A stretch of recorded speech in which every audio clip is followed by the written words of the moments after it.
Saludos cordiales a todos los presentes oyentes y a todos los que están en las redes sociales viendo este mensaje. En el día de hoy vamos a dar el estudio de Daniel capítulo 5, para el cual vamos a pedir el permiso de nuestro Señor para realizar este estudio. Vamos a orar. Padre nuestro que estás en los cielos, santificado sea tu nombre. Te agradecemos porque un grupo de tus hijos se encuentran reunidos en este santo sábado para alabarte y glorificarte, porque eres un Dios bueno y compasivo con todos nosotros. Te damos gracias porque en este sábado reconocemos que tú eres el creador, sustentador y redentor de tu pueblo. Es la señal del sábado entre tú y tu pueblo, entre tú y cada uno de nosotros. Y que este estudio lo dirijas tú, Señor, y que aprendamos más de ti, de tu palabra, y que volvamos a las sendas antiguas, desde Génesis hasta el Apocalipsis, que sea nuestro estudio diario. Y mediante el estudio de tu palabra podamos obtener ese conocimiento que necesitamos para estos tiempos finales en los que estamos viviendo. Estamos viviendo tiempos solemnes, tiempos en los cuales tenemos que prepararnos diligentemente, escudriñando las Escrituras, leyendo, investigando, para obtener ese conocimiento que necesitamos actualmente y difundir el último mensaje de misericordia que has dejado a tu pueblo, que difunda a toda nación, tribu, lengua, pueblo, el mensaje de los tres ángeles, y luego viene Jesús. Ayúdanos, Señor, y necesitamos el derramamiento del Espíritu Santo en nuestras vidas, y que podamos reflejar todo lo que nos dice tu palabra y reflejar el carácter de Jesús en nuestras vidas. Te damos gracias por todo, te lo pedimos y agradecemos en el nombre de nuestro Señor Jesucristo. Amén. Bien, vamos a empezar el estudio. Dice, Daniel 5 empieza con Babilonia, desafiando al Dios del cielo.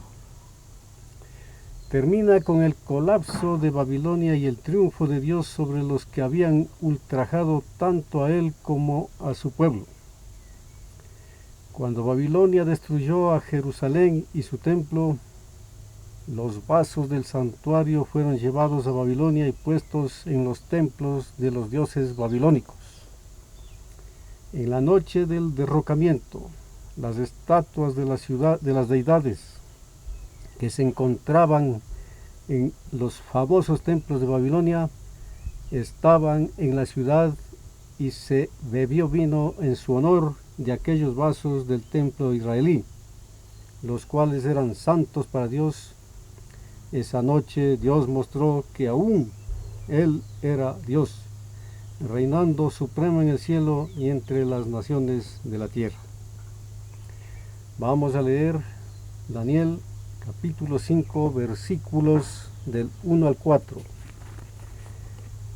en el cual Belsasar profana los vasos del templo. Dice la palabra de Dios: el rey Belsasar hizo un gran banquete a 1000 de sus príncipes, y en presencia de los 1000 bebía vino. Belsasar, con el gusto del vino, mandó que trajesen los vasos de oro y de plata que Nabucodonosor su padre había traído del templo de Jerusalén, para que bebiesen con ellos el rey y sus príncipes, sus esposas y sus concubinas.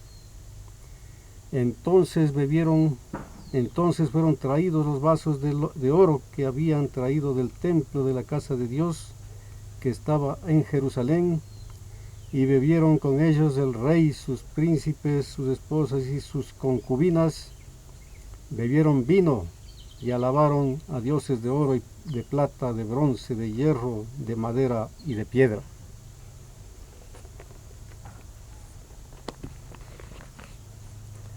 Hacia el fin de la vida de Daniel se estaban produciendo grandes cambios en la tierra a la cual, más de 60 años antes, él y sus compañeros hebreos habían sido llevados cautivos.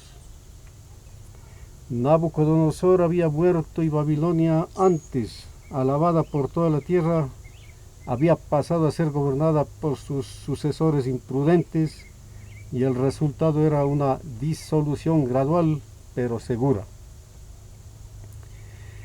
Debido a la insensatez y debilidad de Belsasar, nieto de Nabucodonosor, la orgullosa Babilonia iba a caer pronto. Admitido en su juventud a compartir la autoridad real, Belsasar se gloriaba en su poder y ensalzó su corazón contra el Dios del cielo. Muchas habían sido sus oportunidades para conocer la voluntad divina y para comprender qué era su responsabilidad prestarle obediencia. Sabía que por decreto divino su abuelo había sido desterrado de la sociedad de los hombres, y sabía también de su conversión y curación milagrosa.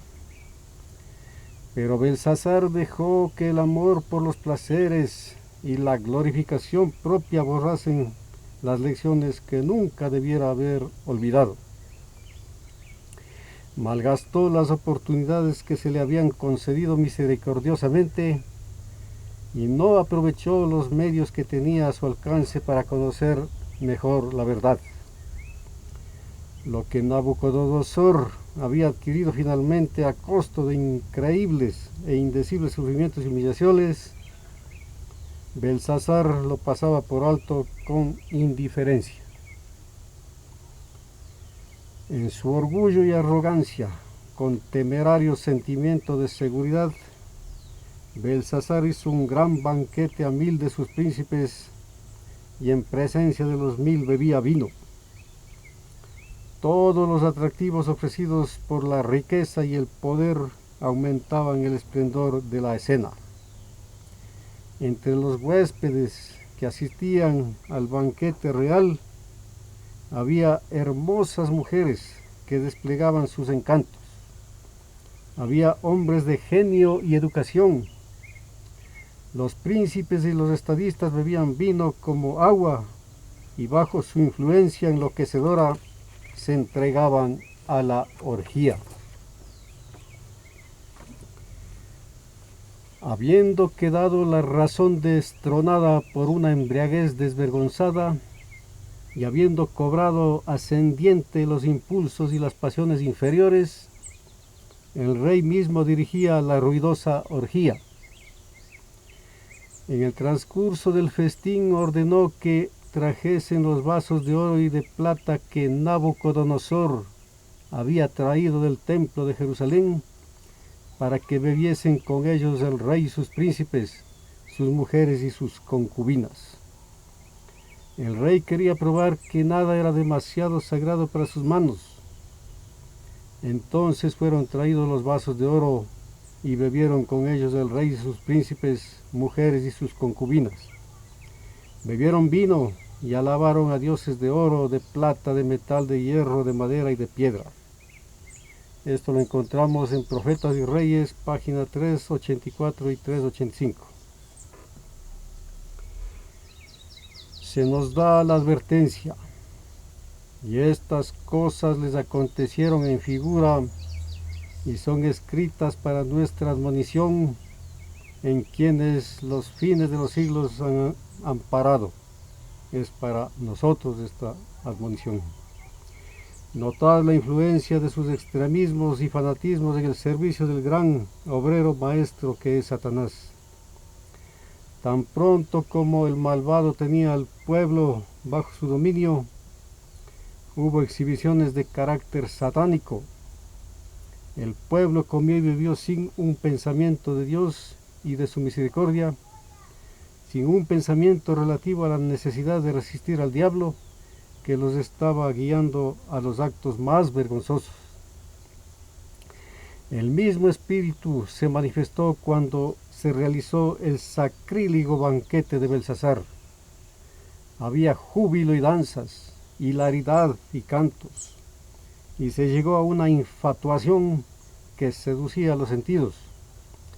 Luego la complacencia de afectos desordenados y licenciosos. Todo esto se mezcló en la lamentable escena. Dios había sido deshonrado, su pueblo se había convertido en una vergüenza a la vista de los paganos. Los juicios estaban por caer sobre esa multitud infatuada y entontecida. Sin embargo, Dios en su misericordia les dio una oportunidad para perdonarles sus pecados. Testimonios para los ministros, página 101 a la 102. Ahora pasamos a leer en la Biblia Daniel capítulo 5, versículos del 5 al 9. Dice la palabra de Dios, versículos del 5 al 9. Y en aquella misma hora salieron unos dedos de mano de hombre y escribían delante del candelero sobre lo encalado de la pared del palacio real, y el rey veía la palma de la mano que escribía. Entonces demudó el semblante del rey y sus pensamientos lo turbaron, y se desataron las ceñiduras de sus lomos y sus rodillas se batían la una contra la otra. El rey gritó en alta voz que hiciesen venir astrólogos, caldeos y adivinos. Habló el rey y dijo a los sabios de Babilonia: cualquiera que leyere esta escritura y me mostrare su interpretación, será vestido de púrpura y tendrá collar de oro a su cuello, y gobernará como el tercero en el reino. Entonces fueron introducidos todos los sabios del rey y no pudieron leer la escritura ni mostrar al rey su interpretación. Entonces el rey Belsasar se turbó en gran manera y se le demudó su semblante y sus príncipes quedaron atónitos.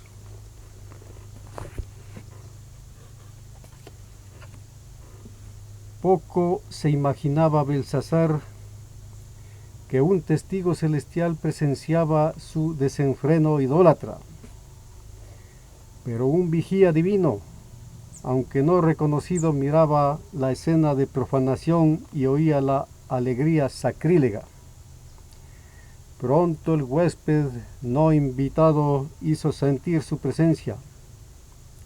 Al llegar el desenfreno a su apogeo, apareció una mano sin sangre y trazó en las paredes del palacio con caracteres que resplandecían como fuego, palabras que, aunque desconocidas para la vasta muchedumbre, eran un presagio de condenación para el rey y sus huéspedes, ahora atormentados por su conciencia.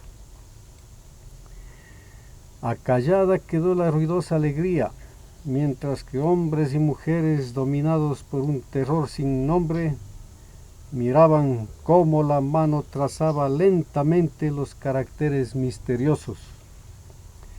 Como en visión panorámica desfilaron ante sus ojos los actos de su vida impía. Les pareció estar emplazados ante el tribunal de Dios eterno, cuyo poder acababan de desafiar. Donde tan solo unos momentos antes habían prevalecido la hilaridad y los chistes blasfemos, se veían rostros pálidos y se oían gritos de miedo. Cuando Dios infunde miedo en los hombres, no pueden ocultar la intensidad de su terror.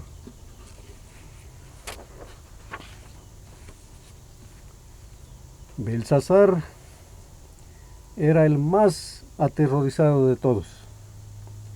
Él era quien llevaba la mayor responsabilidad para la rebelión contra Dios que había llegado esa noche a su apogeo en el reino babilónico. En presencia del vigía invisible, el representante de aquel cuyo poder había sido desafiado y cuyo nombre había sido blasfemado, el rey se quedó paralizado de miedo. Su conciencia se despertó. Desatáronse las ceñiduras de sus lomos y sus rodillas se batían la una contra la otra. Belsasar se había levantado impíamente contra el Dios del cielo y había confiado en su propio poder, sin suponer siquiera que alguno pudiera atreverse a decirle: ¿por qué obras así? Ahora comprendía que le tocaba dar cuenta de la mayordomía que le había sido confiada y que no podía ofrecer excusa alguna por haber desperdiciado sus oportunidades ni por su actitud desafiante. En vano trató el rey de leer las letras ardientes. Encerraban un secreto que él no podía sondear, un poder que le era imposible comprender o contradecir. Desesperado se volvió hacia los sabios de su reino en busca de ayuda. Su grito frenético repercutió en la asamblea cuando invitó a los astrólogos, caldeos y adivinos a que leyesen la escritura. Prometió: cualquiera que leyere esta escritura y me mostrare su declaración será vestido de púrpura y tendrá collar de oro a su cuello. Y en el reino se enseñoreará el tercero. Pero nada valió la súplica que dirigió a sus consejeros de confianza, ni su ofrecimiento de ricas recompensas. La sabiduría celestial no puede comprarse ni venderse. Todos los sabios del rey no pudieron leer la escritura ni mostrar al rey su declaración. Les era tan imposible leer los caracteres misteriosos como lo había sido para los sabios de una generación anterior interpretar los sueños de Nabucodonosor. Esto lo encontramos en Profetas y Reyes, páginas 385 y 386. Los que son infieles con la obra de Dios carecen de principios. Los motivos que los impulsan no son aquellos que los inducirán a escoger lo recto bajo cualquier circunstancia. Los siervos de Dios han de sentir en todo momento que se hallan bajo la mirada del patrón. Aquel que observa la fiesta sacrílica de Belsasar se halla presente en todas nuestras instituciones, en el despacho del comerciante, en el taller privado, y la mano pálida registra vuestro descuido tan ciertamente como registró el terrible castigo del rey blasfemo. La condenación de Belsasar fue escrita en letras de fuego. Pesado ha sido en balanza y fuiste hallado falto, y si vosotros dejáis de cumplir las obligaciones de Dios, que Dios os ha dado, vuestra condenación será la misma. Repito, y si vosotros dejáis de cumplir las obligaciones que Dios os ha dado, vuestra condenación será la misma. Esto lo encontramos en Mensaje para los Jóvenes, páginas 226 y 227. El mismo testigo que registró lo profano de Belsasar está presente con nosotros donde quiera que vayamos. Joven, señorita, quizá no reconozcáis que Dios os está observando. Pudierais sentir que estáis en libertad para seguir los impulsos del corazón natural, que podéis complacer la liviandad y las bagatelas, pero de todas estas cosas debéis dar cuenta. Cosecharéis lo que sembráis, y estáis quitando el fundamento de vuestra casa, robando a la mente de su vitalidad y vuestros nervios de su fuerza, mediante la disipación y complacencia del apetito y la pasión. Tendréis que rendir cuenta a aquel que dice: yo conozco tus obras. Review and Herald, 29 de marzo de 1892. Ahora vamos a pasar a la Biblia, a Daniel capítulo 5, versículos del 10 al 23. Capítulo 5 de Daniel, del versículo 10 al 23. La palabra del Señor dice lo siguiente. La reina, por las palabras del rey y de sus príncipes, entró a la sala del banquete. Y habló la reina y dijo: Rey, para siempre vive, no te asombren tus pensamientos, ni demude tu semblante. En tu reino hay un varón en el cual mora el espíritu de los dioses santos, y en los días de tu padre se halló en él luz e inteligencia y sabiduría como la sabiduría de los dioses, al cual tu padre el rey Nabucodonosor, digo, tu padre el rey, constituyó príncipe sobre todos los magos, astrólogos, caldeos y adivinos. Por cuanto fue hallado en él un mayor espíritu y conocimiento e inteligencia para interpretar sueños, descifrar enigmas y deshacer dudas, es decir, en Daniel, al cual el rey puso por nombre Belsasar. Llámese pues ahora a Daniel, y él mostrará la interpretación.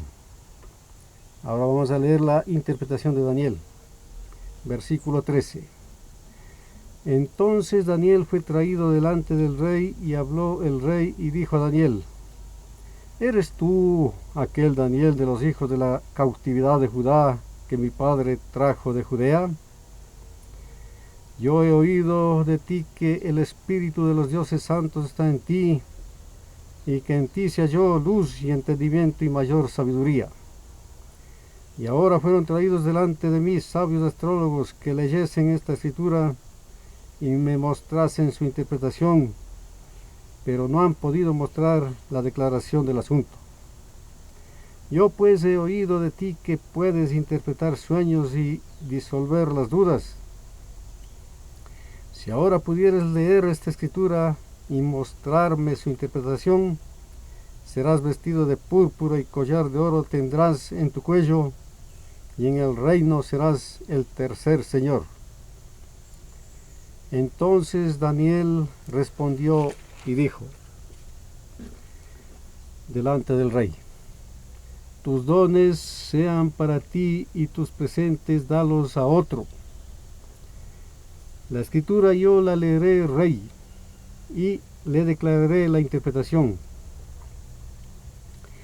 El Altísimo Dios, oh rey, dio a Nabucodonosor, tu padre, el reino, y la grandeza y la gloria y la honra. Y por la grandeza que le dio, todos los pueblos, naciones y lenguas temblaban y temían delante de él. A quien quería mataba, y a quien quería dejaba con vida. A quien quería engrandecía, y a quien quería humillaba. Mas cuando su corazón se ensoberbeció y su espíritu se endureció en altivez, fue depuesto del trono de su reino y traspasaron de él la gloria. Y fue echado de entre los hijos de los hombres, y su corazón fue puesto con las bestias, y con los asnos monteses fue su morada. Hierba le hicieron comer como a buey, y su cuerpo fue bañado con el rocío del cielo, hasta que reconoció que el Altísimo Dios señorea en el reino de los hombres, y que pone sobre él a quien le place. Y tú, su hijo Belsasar, no has humillado tu corazón, sabiendo todo esto, sino que contra el Señor del cielo te has ensoberbecido, e hiciste traer delante de ti los vasos de su casa, y tú y tus príncipes, tus esposas y tus concubinas bebisteis vino en ellos. Además de esto diste alabanza a dioses de plata y de oro, de bronce y de hierro, de madera y de piedra, que ni oyen, ni saben, ni ven, y al Dios en cuya mano está tu vida, y de quien son todos tus caminos, no honraste.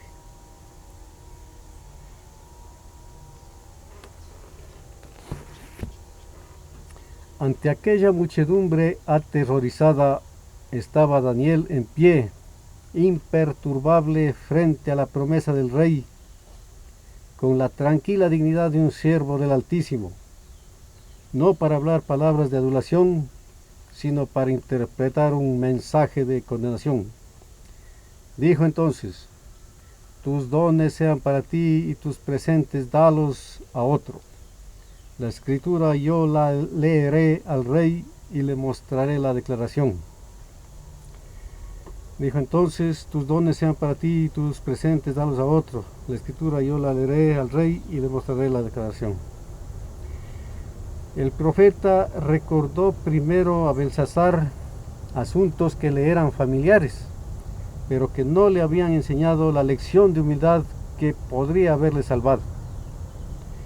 Habló del pecado de Nabucodonosor, de su caída y de cómo el Señor había obrado con él, del dominio y la gloria que se le habían concedido, así como del castigo divino que mereció su orgullo y del subsiguiente reconocimiento que había expresado acerca del poder y la misericordia del Dios de Israel. Después, en palabras audaces y enfáticas, reprendió a Belsasar por su gran impiedad.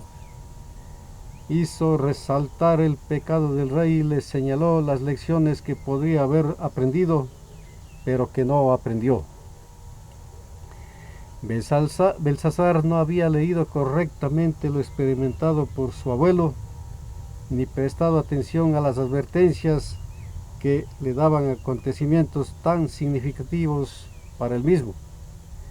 Se le había concedido la oportunidad de conocer al verdadero Dios y de obedecerle, pero no le había prestado atención y estaba por cosechar las consecuencias de su rebelión. Declaró el profeta: y tú, Belsasar, no has humillado tu corazón sabiendo todo esto. Antes contra el Señor del cielo te has ensoberbecido e hiciste traer delante de ti los vasos de su casa, y tú y tus príncipes, tus mujeres y tus concubinas bebisteis vino en ellos. Además de esto, a dioses de plata y de oro, de metal, de hierro, de madera y de piedra, que ni ven, ni oyen, ni saben, diste alabanza. Y al Dios en cuya mano está tu vida y cuyos son todos tus caminos, nunca honraste.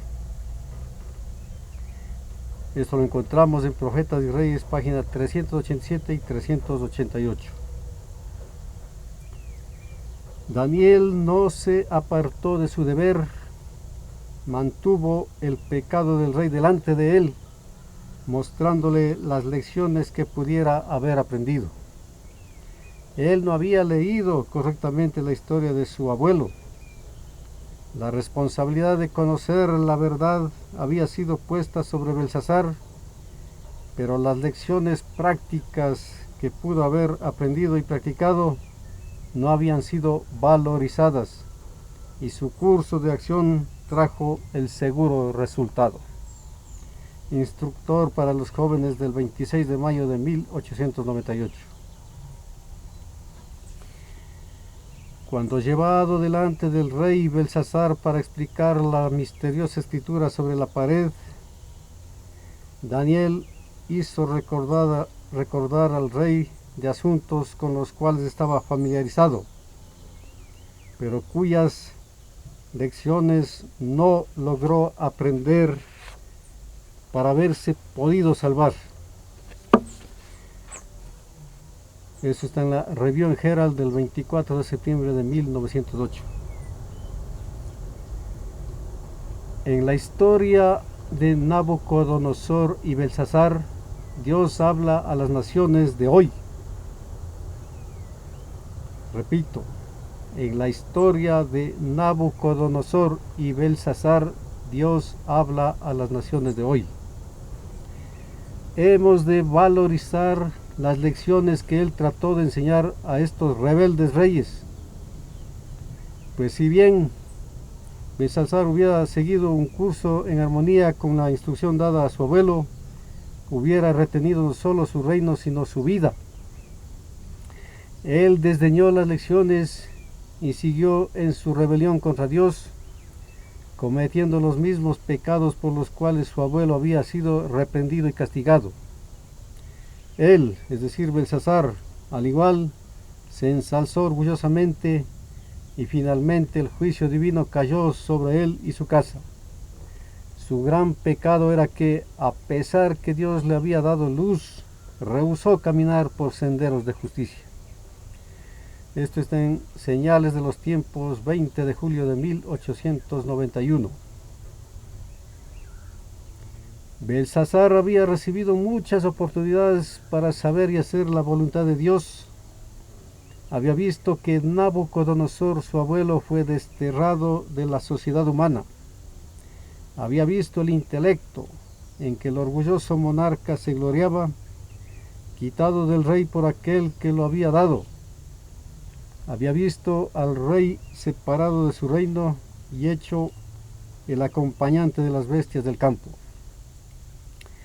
Pero el amor de Belsasar por la diversión y autoglorificación borró las lecciones que nunca debía haber olvidado, y cometió pecados similares a los que trajeron marcados juicios sobre Nabucodonosor. Malogró las oportunidades tan bondadosamente concedidas, dejando de usar los privilegios a su alcance para llegar a familiarizarse con la verdad.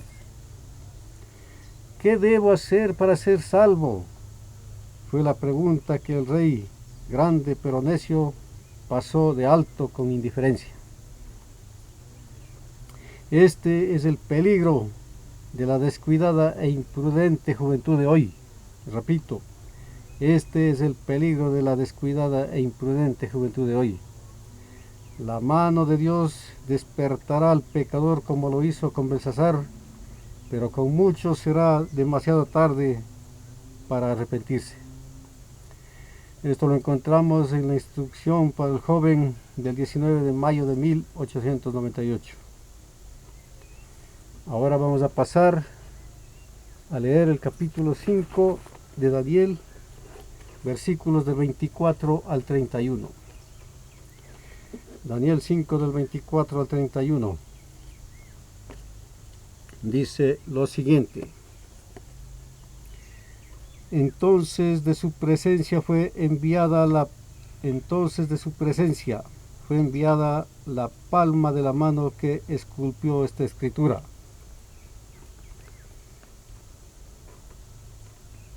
La escritura que esculpió es Mene, Mene, Tekel, Uparsin. Esta es la interpretación del asunto. Mene, contó Dios tu reino y le ha puesto fin. Tekel, pesado has sido en balanza y fuiste hallado falto. Peres, tu reino ha sido dividido y dado a los medos y a los persas. Daniel recibe honores y cae Babilonia. Versículo 29. Entonces, mandándolo Belsasar, vistieron a Daniel de púrpura y en su cuello fue puesto un collar de oro y pregonaron de él que fuese el tercer en el reino. La misma noche fue Belsasar muerto, rey de los caldeos, y Darío de Media tomó el reino siendo de 62 años.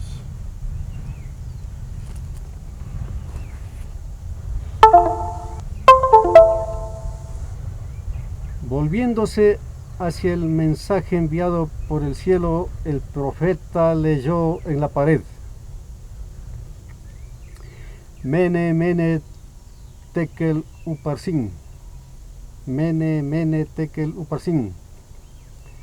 La mano que había trazado los caracteres ya no era visible, pero aquellas 4 palabras seguían resplandeciendo con terrible claridad.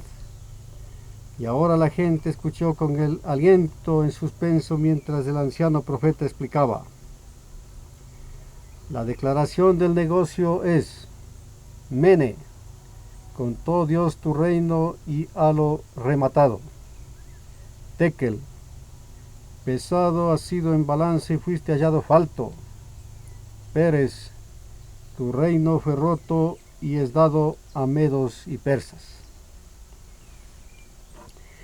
Aquella última noche de loca insensatez.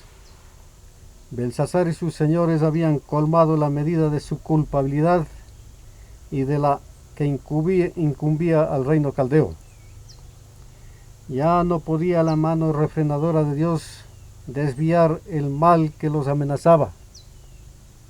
Mediante múltiples providencias, Dios había procurado enseñarles a reverenciar su ley. Había declarado acerca de aquellos cuyo juicio llegaba ahora hasta el cielo: curamos a Babilonia y no ha sanado. A causa de la extraña perversidad del corazón humano, Dios encontraba por fin necesario dictar la sentencia irrevocable. Belsasar iba a caer y su reino iba a ser traspasado a otras manos. Cuando el profeta dejó de hablar, el rey ordenó que se le recompensase con los honores prometidos, y en consecuencia vistieron a Daniel de púrpura y en su cuello fue puesto un collar de oro, y pregonaron de él que fuese el tercer señor en el reino. Más de un siglo antes, la inspiración había predicho que la noche de placer, durante la cual el rey y sus consejeros rivalizarían unos con otros para blasfemar contra Dios, se vería de repente trocada en ocasión de miedo y destrucción. Y ahora, en rápida sucesión, se produjeron uno tras otro acontecimientos portentosos que correspondían exactamente a lo descrito en las Sagradas Escrituras antes que hubiesen nacido los protagonistas del drama.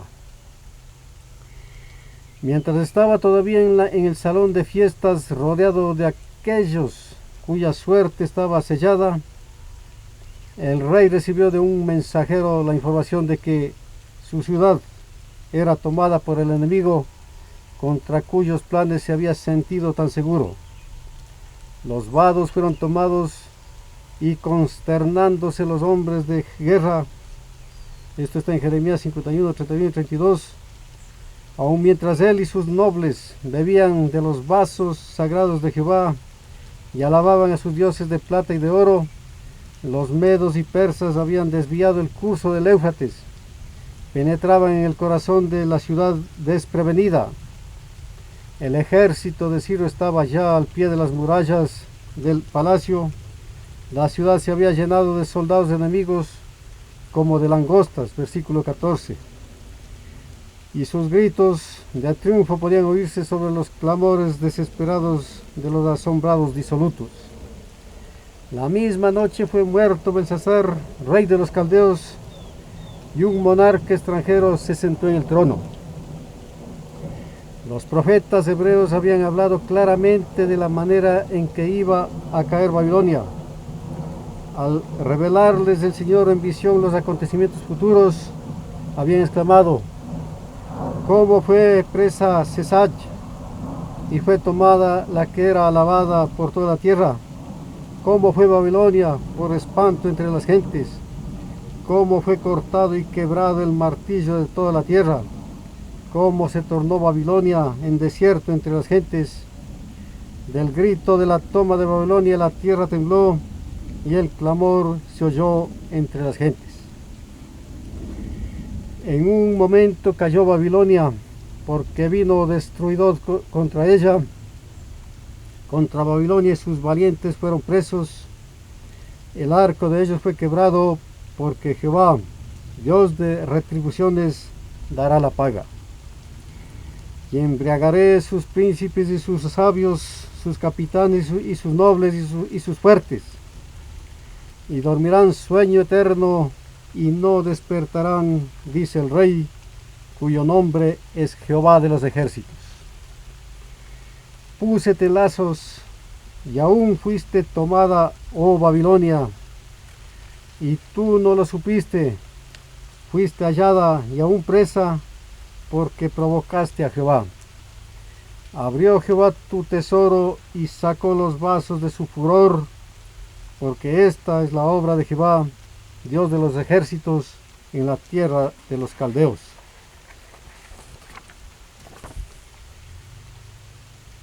Así ha dicho Jehová de los ejércitos: oprimidos fueron los hijos de Israel y los hijos de Judá juntamente, y todos los que tomaron cautivos se los retuvieron, no los quisieron soltar.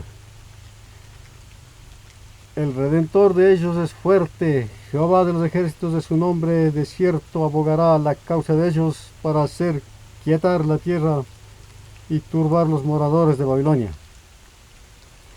Esto está en Jeremías capítulo 51 y en el capítulo 50 también.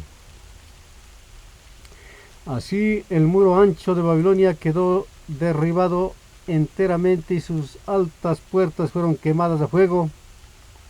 Así hizo cesar Jehová de los ejércitos la arrogancia de los soberbios y abatió la altivez de los fuertes. Así Babilonia, hermosura de reinos y ornamento de la grandeza de los caldeos, llegó a ser como Sodoma y Gomorra, lugar maldito para siempre. La inspiración había declarado: nunca más será habitada, ni se morará en ella de generación en generación, ni hincará allí tienda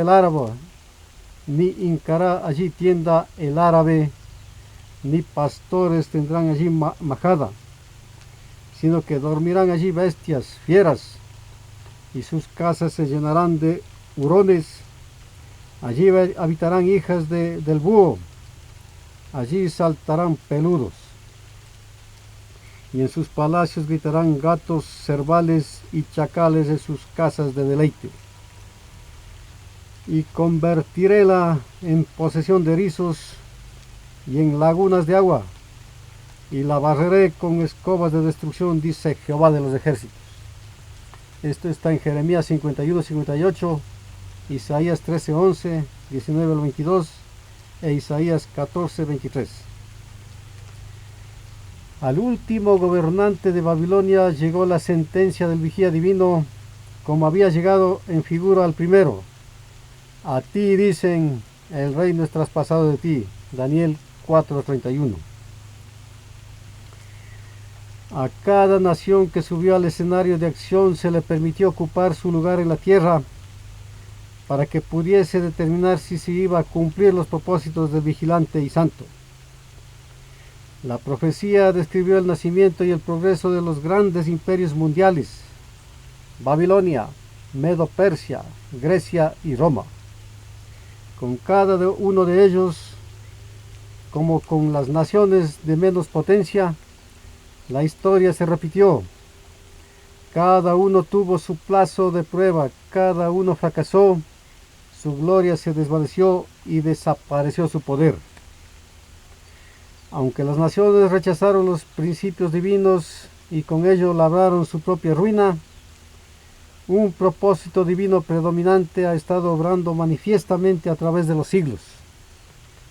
Fue esto lo que vio el profeta Ezequiel en la maravillosa representación que se le dio durante su destierro en la tierra de los caldeos, cuando se desplegaron ante su mirada atónita los símbolos que revelaban un poder señoreador que rige los asuntos de los gobernantes terrenales.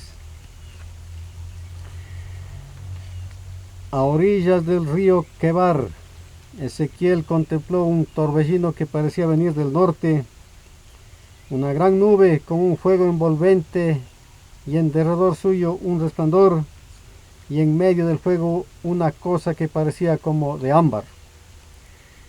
Cierto número de ruedas entrelazadas unas con otras eran movidas por 4 seres vivientes. Muy alto por encima de estos víase la figura de un trono que parecía de piedra de zafiro, y sobre la figura del trono había una semejanza que parecía de hombre sentado sobre él. Y apareció en los querubines la figura de una mano humana debajo de sus alas. Ezequiel 1:4 y 26 y Ezequiel 10:8.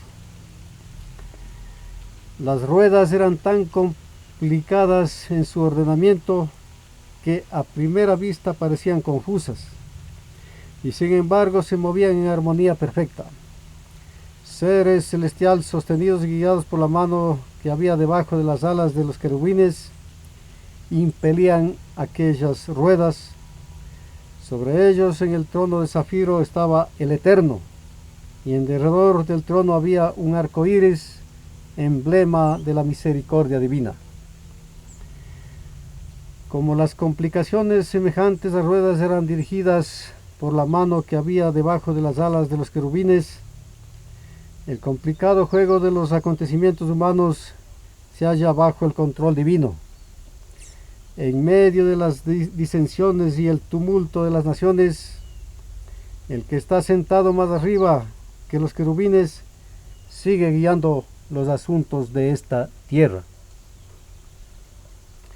La historia de las naciones nos habla a nosotros hoy. Dios asignó a cada nación e individuo un lugar en su gran plan. Hoy los hombres y las naciones son probados por la plomada que está en la mano de aquel que no comete error. Por su propia elección, cada uno decide su destino y Dios lo rige todo para cumplir sus propósitos. Al unir un eslabón con otro en la cadena de los acontecimientos, desde la eternidad pasada hasta la eternidad futura, las profecías que el gran Yo Soy dio en su palabra nos dice dónde estamos hoy en la procesión de los siglos y lo que puede esperarse en el tiempo futuro. Todo lo que la profecía predijo como habiendo de acontecer hasta el momento actual se lee cumplido en las páginas de la historia, y podemos tener la seguridad de que todo lo que falta por cumplir se realizará en su orden. Hoy las señales de los tiempos declaran que estamos en el umbral de acontecimientos grandes y solemnes. Repito, hoy las señales de los tiempos declaran que estamos en el umbral de acontecimientos grandes y solemnes. En nuestro mundo todo está en agitación. Ante nuestros ojos se cumple la profecía por la cual el Salvador anunció los acontecimientos que habían de preceder su venida. Y oiréis guerras y rumores de guerras. Se levantará nación contra nación, reino contra reino, y habrá pestilencias y hambres y terremotos por los lugares. Mateo 24, 6, 7. Eso es lo que está sucediendo hoy en la actualidad. Estamos viviendo en los últimos momentos de la historia de este mundo y Jesús viene pronto. El momento actual es de interés abrumador para todos los que viven. Los gobernantes y los estadistas, los hombres que ocupan puestos de confianza y de autoridad, los hombres y mujeres pensadores de todas las clases, tienen la atención fija en los acontecimientos que se producen en derredor nuestro. Observan las relaciones que existen entre las naciones, observan la intensidad que se apodera de todo elemento terrenal y reconocen que algo grande y decisivo está por acontecer, que el mundo se encuentra en víspera de una crisis estupenda. La Biblia, y tan solo la Biblia, presenta una visión correcta de las cosas. En ella se revelan las grandes escenas finales de la historia de nuestro mundo, acontecimientos que se anuncian y cuya aproximación hace temblar la tierra y desfallecer de temor los corazones de los hombres. He aquí que Jehová vacía la tierra y la desnuda, y trastorna su haz y hace esparcir sus moradores, porque traspasaron las leyes, falsearon el derecho, rompieron el pacto sempiterno. Por esta causa la maldición consumió la tierra y sus moradores fueron asolados. Isaías 24 del 1 al 6. Ay del día, porque cercano está el día de Jehová, y vendrá como destrucción por el Todopoderoso. El grano se pudrió debajo de sus terones, Los bastimentos fueron asolados, los alfolíes destruidos, porque se acabó el trigo. Cuánto gimieron las bestias, cuán turbados anduvieron los hatos de los bueyes, porque no tuvieron pastos. También fueron asolados los rebaños de las ovejas. Secóse la vid y pereció la higuera, el granado también, la palma y el manzano. Secáronse todos los árboles del campo, por lo cual se secó el gozo de los hijos de los hombres. Joel capítulo 1, versículos del 15 al 18 y el versículo 12.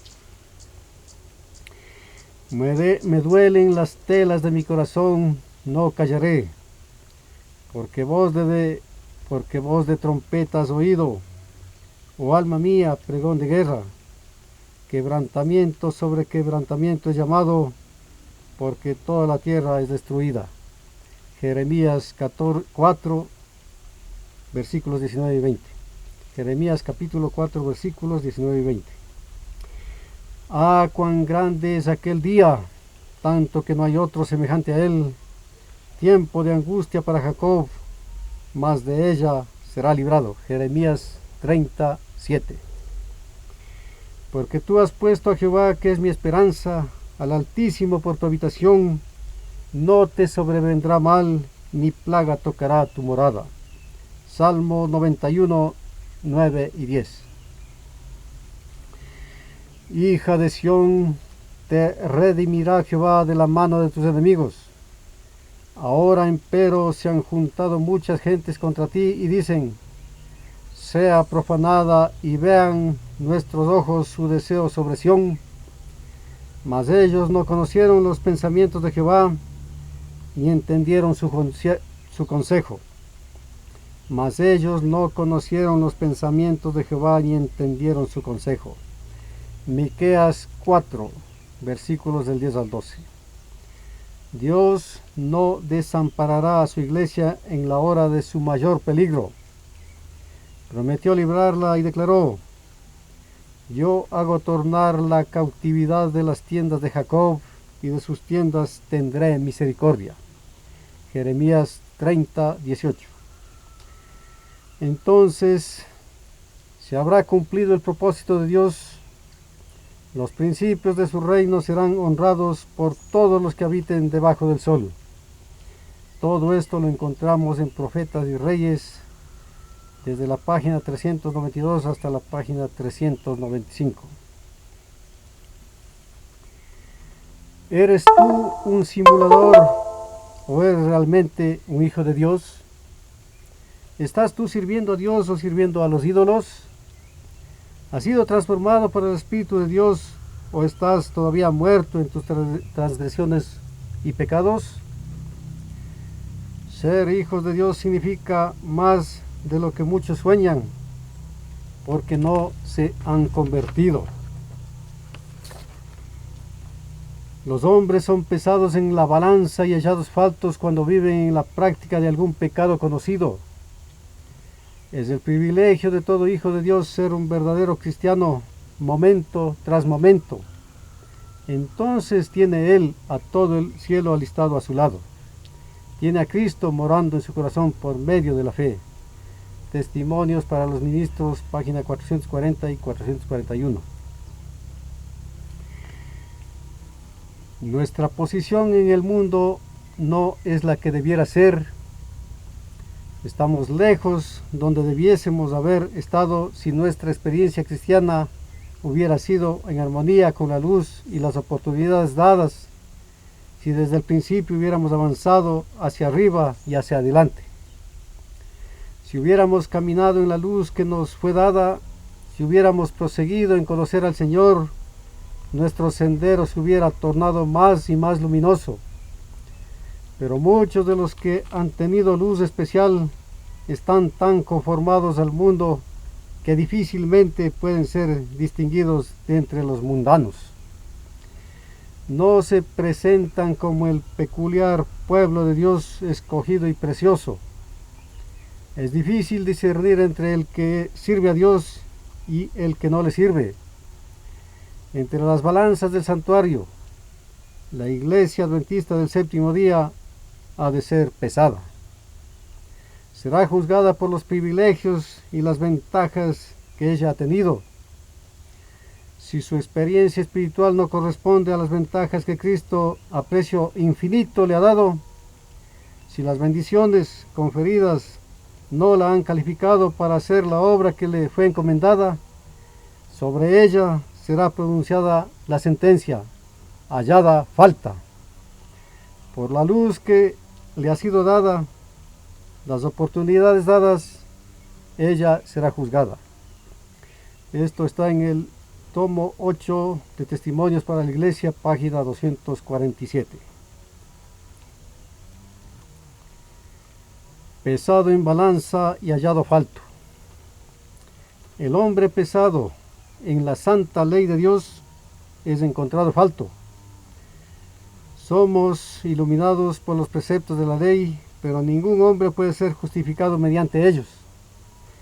Pesado y encontrado falto es nuestra inscripción por naturaleza, pero Cristo es nuestro mediador y aceptándole como nuestro Salvador podemos reclamar la promesa. Siendo justificados por la fe, tenemos paz para con Dios por medio de nuestro Señor Jesucristo. Review and Herald del 8 de marzo de 1906. Sobre cada página de la palabra de Dios, el llamado a la obediencia está claramente escrito, y no obstante, cuán a menudo sus mandamientos son livianamente tratados y totalmente puestos de lado.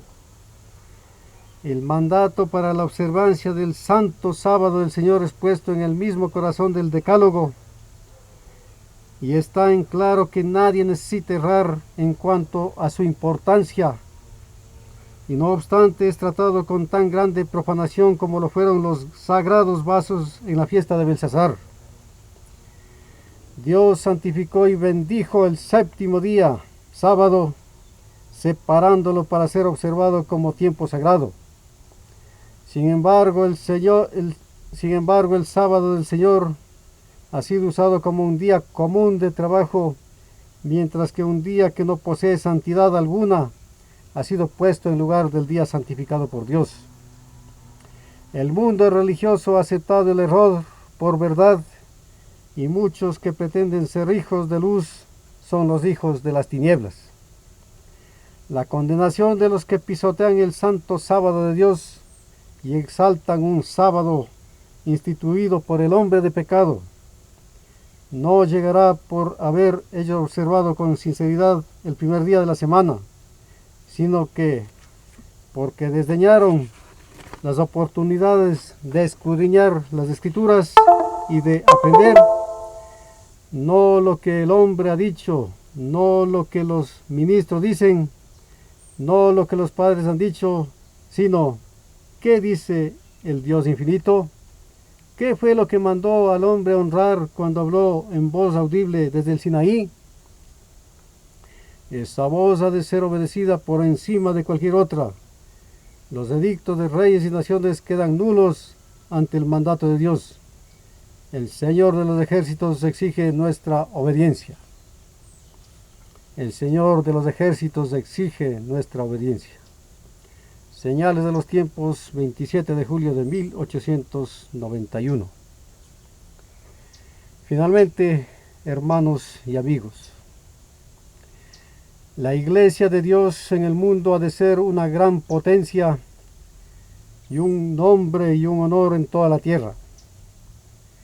Jesús ha hecho todo lo necesario para lograr esto. Ahora hay necesidad de verdaderos, profundos y sinceros esfuerzos para redimir el infiel pasado. Tiempo precioso es. Tiempo precioso, tiempo.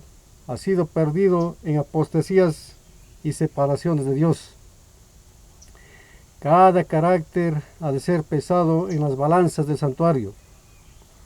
El Dios de todo saber es Jehová, y a Él toca el pesar las acciones. Cristo viene pronto, prepárate. Amén.